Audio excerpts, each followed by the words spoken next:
The newly announced 30% on the European Union and Mexico set to go into effect on August 1st. For Canada, we are only going to accept the best deal for Canada. That is very much informed. North America's trade map just got a major rewrite, and the United States isn't holding the pen. In a bold move, Canada and Mexico have teamed up to sidestep U.S. borders entirely, unveiling a massive trade corridor that's sending shockwaves through Washington. Dubbed the Northern Corridor, this rail and port network stretches from Canada's Pacific coast to Mexico's Gulf shores, dodging American customs checkpoints and the hefty 30% tariffs set to hit on August 1st. We're talking about a $120 billion detour that could reroute steel, electric vehicle batteries, and agricultural goods, products that once fueled U.S. factories and filled federal coffers. This isn't just a new shipping lane, it's a direct challenge to America's economic leverage. How did two neighbors outmaneuver the White House? And what does this mean for the workers, consumers,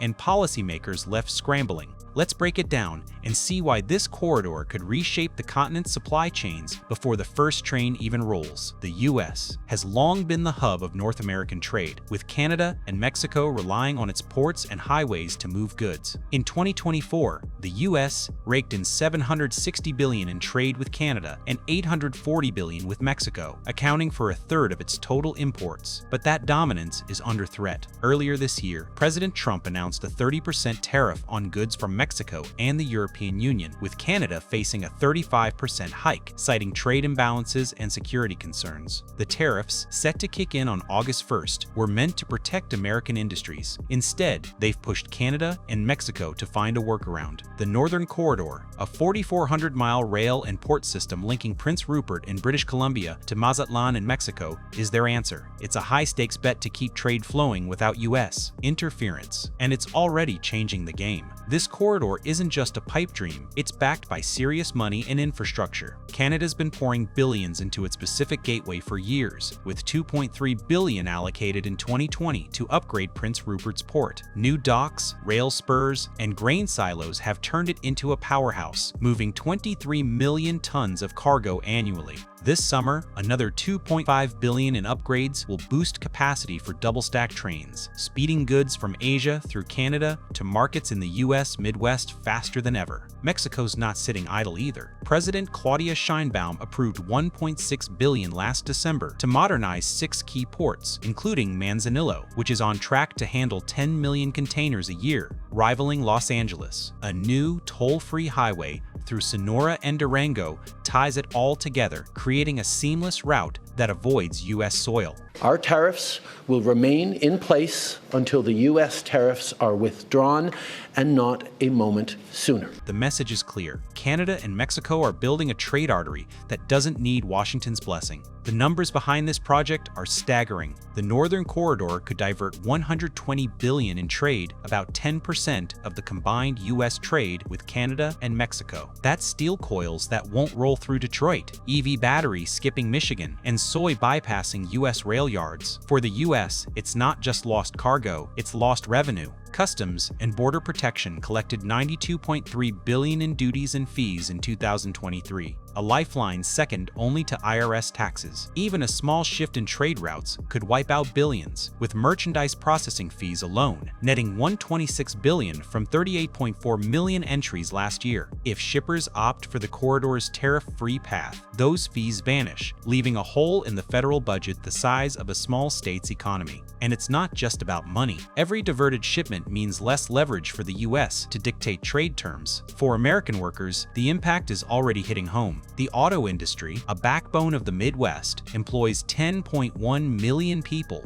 5% of U.S. private sector jobs. Each factory job supports 9 others, from parts suppliers to local diners. But the corridor threatens to pull the rug out. Last April, GM paused its Bright Drop electric van production in Ontario, laying off 1,200 workers and warning that 500 jobs might not return until 2026. That's just one plant. If battery plants in Monterey start shipping directly to Vancouver, bypassing Michigan, the ripple effect could idle thousands more. The Alliance for Automotive Innovation estimates that a single plant closure can erase 7,000 jobs across the supply chain, with 41% of auto parts suppliers eyeing moves to Canada or Mexico if tariffs persist. The Midwest's economic engine is at risk of stalling. Consumers will feel the pinch too. The National Retail Federation warns that diverting just 1 to 2% of U.S. port volume could hike prices on imported goods by 4 cents per dollar. That's pricier lumber at hardware stores, costlier car parts, and higher grocery bills for everything from avocados to soy-based products. The corridor's efficiency, shaving up to 7% off shipping costs for West Coast exporters, makes it a magnet for freight. A UN trade study found that electronic single-window systems, like the one Canada and Mexico are building with blockchain technology, can cut clearance times from days to hours. This North American single window lets shippers swap data without touching U.S. servers, erasing fees and delays. For high-value cargo like EV batteries, that's a game changer, pulling premium freight away from U.S. ports like Laredo and Long Beach. The corridor's timing couldn't be sharper. Canada and Mexico didn't just wake up one day and decide to bypass the U.S. They've been laying the groundwork for years, anticipating trade tensions. Back in March, Canada's upgrades to Prince Rupert were already boosting cargo speeds, delivering Asian imports to Chicago